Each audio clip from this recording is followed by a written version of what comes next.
Assalamualaikum warahmatullahi wabarakatuh.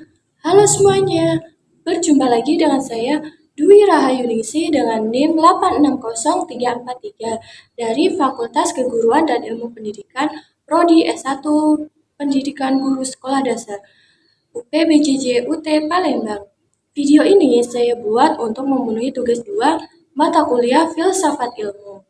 Selamat menyaksikan. Nah, kali ini saya akan membahas hubungan timbal balik antara filsafat ilmu dengan ilmu pendidikan.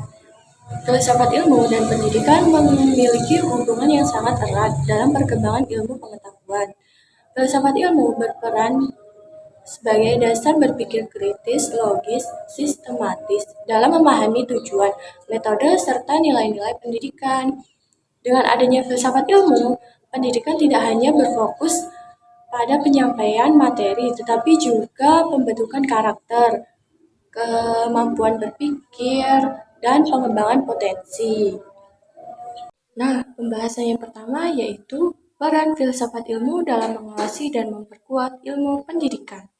Filsafat ilmu berfungsi sebagai dasar dalam menentukan arah dan tujuan pendidikan. Dengan filsafat ilmu, pendidikan dapat berjalan secara ilmiah, rasional, dan memiliki nilai yang jelas. Secara analitis, filsafat ilmu membantu pendidikan menentukan apa yang harus diajarkan dan mengapa hal tersebut penting. Filsafat ilmu mengawasi metode pembelajaran agar sesuai dengan kaidah ilmiah. Yang terakhir, filsafat ilmu memperkuat nilai moral, etika, dan kemanusiaan dalam pendidikan.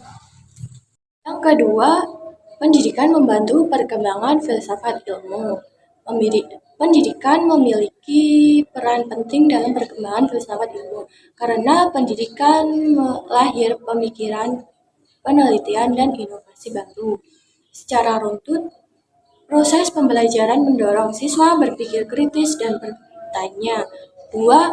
Dari pertanyaan tersebut muncul penelitian dan penemuan baru. Yang ketiga, penemuan baru kemudian memperkaya perkembangan ilmu dan filsafat ilmu. Artinya, pendidikan dapat menjadi tempat berkembangnya ilmu pengetahuan sekaligus sarana dalam memperbaiki cara berpikir manusia agar lebih maju dan terbuka. Filsafat ilmu sebagai pisau analisis. Filsafat ilmu disebut sebagai pisau analisis karena digunakan untuk membedakan dan memahami berbagai persoalan pendidikan melalui 3 aspek utama. Yang pertama ada ontologi. Ontologi membahas hakikat atau objek pendidikan. Contohnya, apa tujuan pendidikan? Siapa yang menjadi objek pendidikan? Mengapa pendidikan penting bagi manusia? Yang kedua, ada epistemologi. Epistemologi membahas cara memperoleh pengetahuan dalam pendidikan. Contohnya, bagaimana metode pembelajaran yang efektif, bagaimana cara memperoleh ilmu yang benar. Yang ketiga, ada aksiologi. Aksiologi membahas nilai dan manfaat pendidikan. Contohnya, apa manfaat pendidikan bagi kehidupan? Dan bagaimana pendidikan membentuk moral dan karakter. Keempat, yaitu contoh penerapan filsafat ilmu dalam pendidikan. Penerapan ilmu dapat dilakukan dalam berbagai aspek pendidikan, seperti dalam kebijakan pendidikan. Pemerintah membuat kurikulum yang menyesuaikan perkembangan zaman dan kebutuhan peserta didik. Yang kedua, dalam kurikulum. Kurikulum tidak hanya berisi materi akademik, tetapi juga pendidikan karakter dan keterampilan hidup.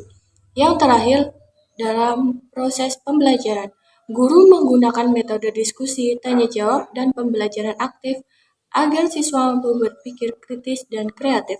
Contohnya konkret adalah penggunaan model pembelajaran berbasis masalah yang melatih siswa mencari solusi secara logis dan ilmiah.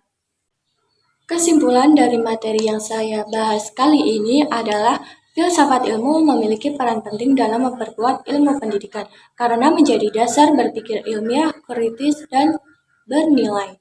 Pendidikan dan filsafat ilmu saling mempengaruhi dalam mengembangkan ilmu pengetahuan dan membentuk karakter manusia.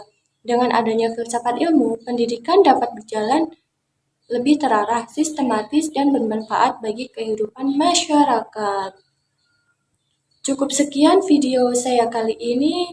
Jika ada salah kata, saya mohon maaf. Saya akhiri. Wassalamualaikum warahmatullahi wabarakatuh. Bye-bye.